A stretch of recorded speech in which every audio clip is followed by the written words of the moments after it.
তাপসী মণ্ডলকে যদি তোলামূল প্রার্থী করে আমাকে কিছু করতে হবে না, হলদিয়ার তোলামূলীরাই ওকে বিসর্জন দেবে। ওকে হলদিয়ার বিধায়িকার বিজেপি ছেড়ে তৃণমূলে যোগদানের পর 50,000 ভোটে হারানোর হুঁশিয়ারি দিলেন শুভেন্দুর বিরুদ্ধেই তার মূল ক্ষোভ। দলত্যাগ করে তা স্পষ্ট করলেন বিধায়ক তাপসী মণ্ডল।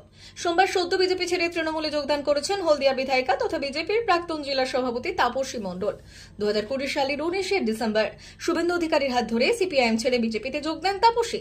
1 বছর না যেতেই তিনি জেলা সভাপতির পদ পেয়ে যান। পদত্যাগের পর শুভেন্দু অধিকারী থেকে শুরু করে বিভিন্ন বিজেপি নেতা তাকে ক্ষমতালোভী বলে অভিহিত করেছেন। তাপসীর দাবি, তিনি বহুবার বিজেপির উচ্চ নেতৃত্বের কাছে পদত্যাগ করার ইচ্ছে প্রকাশ করেছিলেন।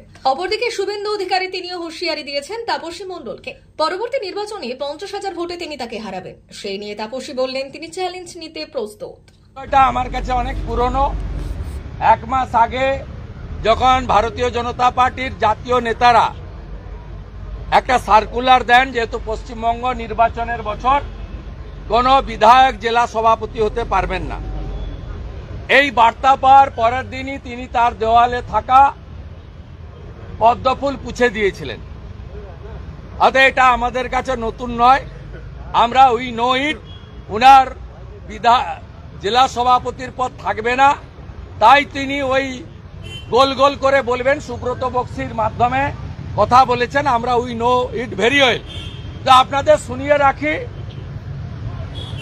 যেমন মুকুটমণি অধিকারীকে, যেমন কৃষ্ণ কল্যাণীকে, যেমন বিশ্বজিৎ দাসকে হারিয়েছিলাম লোকসভায় দল বদলুদের, একইভাবে তাপসী মণ্ডলকে যদি তোলামূল প্রার্থী করে আমাকে কিছু করতে হবে না, হলদিয়ার তোলামূলীরাই ওকে বিসর্জন দেবে। ওকে শুধু নয়, ওর ফ্রেন্ড শ্যামল মাইতিকেও বিসর্জন দেবে।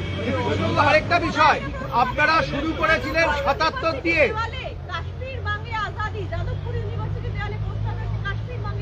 আমরা গতকাল মিছিল করেছি, 16 তারিখ নাগরিক কনভেনশন করব, 18 তারিখের পরে পথে নামবো। বলছি আপনারা যখন শুরু করেছিলেন 77 জন, এখন হলো 65, যদি খুব ভুল না করি।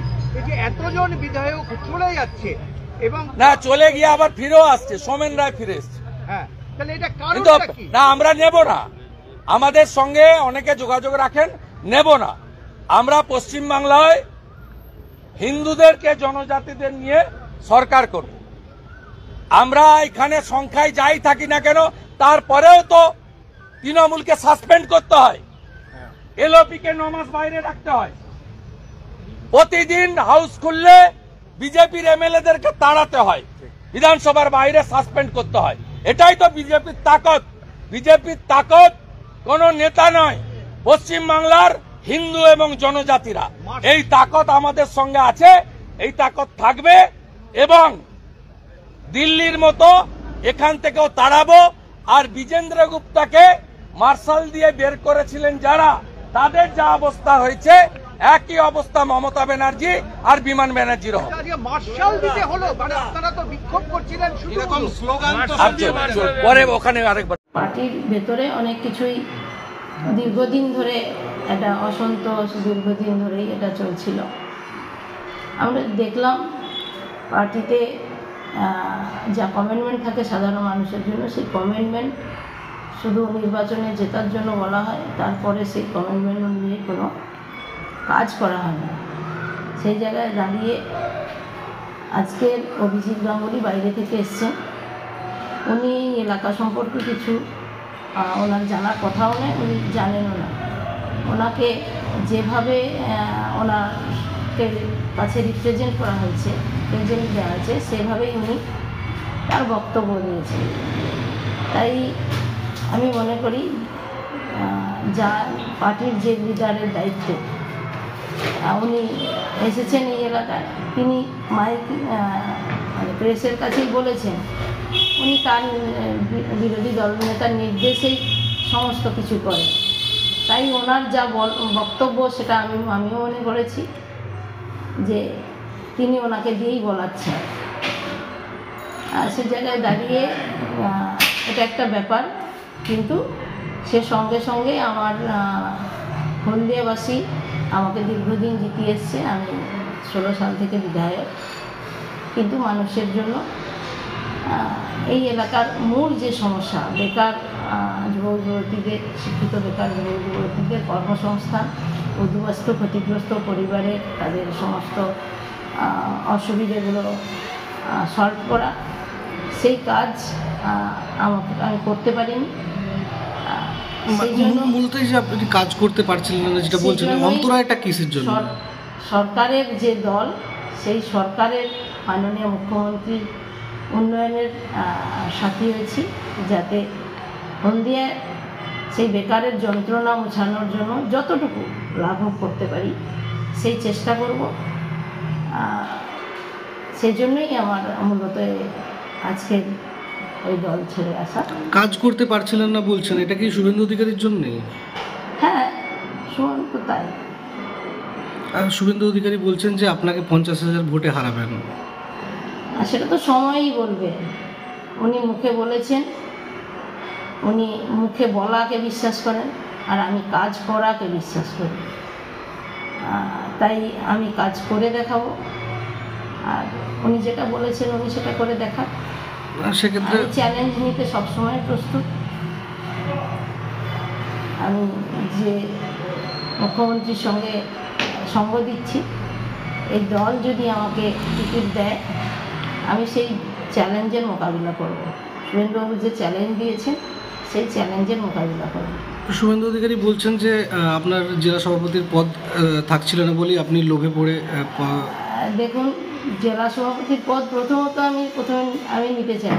আমাকে দেওয়া হয়েছিল সংগঠনটা ঠিক করে লোকসভা জেতানোর আশায়। আমি পার্টির যত নিঃস্বার্থভাবে সংগঠন দাঁড় করিয়ে এবং সংগঠনের সমস্ত কর্মীকে সমস্ত স্তরের মানুষের সঙ্গে সমন্বয় ঘটিয়ে লোকসভা নির্বাচন হয়েছে। পরবর্তীকালে আমি পার্টিতে জানিয়েওছিলাম যে আমি এই জেলা সভাপতির পদে আর থাকতে চাই না। তারপরেও পার্টির একটা নির্দিষ্ট প্রক্রিয়ার মধ্যে থেকে সেগুলো হয়, তাই সেই প্রক্রিয়াকরণ হবে, চেঞ্জ পরিবর্তন হবে, সেটা পার্টির ব্যাপার, সে প্রক্রিয়াকরণের মধ্যেই আছে। তা সত্ত্বেও আমি বেশ কিছুদিন আগেও এই নানা রকম পরিবেশ পরিস্থিতির ওপর দাঁড়িয়ে যে অসুবিধাগুলো ফিল করছি সেগুলো নিয়ে আমি রাজ্য প্রেসিডেন্টকে চিঠি দিয়ে এই জেলা সভাপতির পদ থেকে অব্যাহতি চেয়ে আমি চিঠি দিয়েছি। তাই জেলা সভাপতি রাখবে না বা এই কথাটার কোনো গুরুত্ব নেই আমার কাছে। তাও যদি বলছি, তার সম্ভাব্য জেলা সভাপতি কে হওয়ার কথা ছিল বা সেটাও আমি জানি না। পার্টির নির্দিষ্ট প্রক্রিয়ার মাধ্যমে নিয়ে গেছে, এবার সেই প্রক্রিয়ার মাধ্যমে যার নাম উঠে আসবে সে হবে, কি কারোর ব্যক্তিগত মনোনীত প্রার্থী হবে, সেটা পার্টির ওপরে বুঝবে। সেটা রাজ্য পার্টি এবং কেন্দ্রীয় পার্টির নেতৃত্বগণ, দায়িত্বপ্রাপ্ত নেতৃত্বগণ আছেন, সেটা তারা বুঝবে। প্রত্যেক পার্টির তার সিস্টেম আছে, সে সিস্টেমে হবে।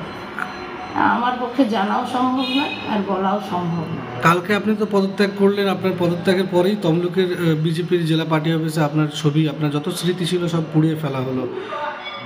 এটা বিজেপির যে নোংরা মানসিকতার বহিঃপ্রকাশ। বিজেপিতে যে মানসিকতা, কোনো মানুষকে সম্মান না দেওয়া, মানুষকে অসম্মান করা, আমরা শত্রুকেও কখনো অপমানজনক কথা বলতে গেলে কুণ্ঠিত বোধ করি, কিন্তু কালকের বিজেপির কিছু তথাকথিত কার্যকর্তারা যে প্রক্রিয়ার মাধ্যমে এই কাজটা করেছেন, সেই কাজটা আমি জানি না কোনো সভ্য সমাজ, সভ্য নাগরিক এটাকে সমর্থন করে কিনা। নিশ্চিত সভ্য নাগরিকদের কাছ থেকে আপনারা জানতে চাইলে তার উত্তর পাবেন। তবে এটা যে অত্যন্ত নিম্ন রুচি, নিম্ন মানসিকতার বহিঃপ্রকাশ, এটা আমি মনে করছি। সেক্ষেত্রে শুভেন্দু অধিকারীর চ্যালেঞ্জ গ্রহণ করে তাকে পাল্টা দেওয়ার জন্য প্রস্তুত আপনি পরবর্তী নির্বাচনে? আমি সবসময় চ্যালেঞ্জ গ্রহণ করেই কাজ করি। প্রথম আমি যখন 1997 সালে প্রথম আমাকে বাড়ি থেকে তুলে নিয়ে এসে সিপিএম পার্টি কাউন্সিলর দাঁড় করিয়েছিল আমার ওয়ার্ডে, তখন এখানে কংগ্রেসের জমানা, এমপি এমএলএ সব কংগ্রেস। হলদিয়া পৌরসভায় তখন আমি প্রায় 800-রও বেশি ভোটে চ্যালেঞ্জ করে আমরা জিতেছিলাম 2016 সাল 2016 সাল।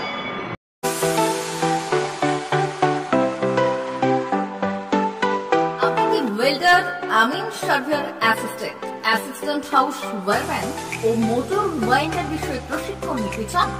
আপনাদের জন্য পশ্চিমবঙ্গ সরকার কারিগরি শিক্ষা বিভাগের অনুমোদনপ্রাপ্ত প্রতিষ্ঠানে প্রশিক্ষণ নেওয়ার সুবর্ণ সুযোগ। সৌনাভ ট্রেনিং সেন্টার আপনাদের সামনে সেই সুযোগ এনে দিচ্ছে।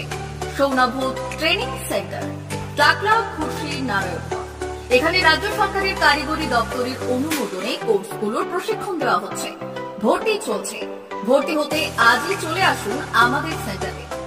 এখানে ওয়েল্ডার, আমিন surveyor assistant, assistant house wireman, motor winder কোর্সগুলি প্রশিক্ষণ পেতে আজই চলে আসুন নারায়ণগড়ের সৌনাভ ট্রেনিং সেন্টারে। এখানে প্রশিক্ষণ শেষে পেয়ে যাবেন 100% জব গ্যারেন্টি। ভর্তি চলছে। আমাদের প্রতিষ্ঠানের বিশেষত্বগুলি হলো স্বল্প ভর্তি ফিস, ফ্রি ওয়াইফাই ক্যাম্পাস, যাতায়াত ও সরকারি ভর্তুকির সুব্যবস্থা আছে। এছাড়াও পাবেন এসসি, এসটি, ওবিসি এবং সংখ্যালঘু ছাত্রছাত্রীদের জন্য স্কলারশিপের ব্যবস্থা। তবে আর দেরি কেন, আজই ভর্তি হতে চলে আসুন রাজ্য সরকার অনুমোদিত সৌনাভ ট্রেনিং সেন্টারে। ট্রেনিং শেষে পেয়ে যাবেন জব গ্যারেন্টি। আমাদের ঠিকানা টাকলা, খুশি, নারায়ণগড়। যোগাযোগের নম্বর 9732864896 অথবা 6294423449।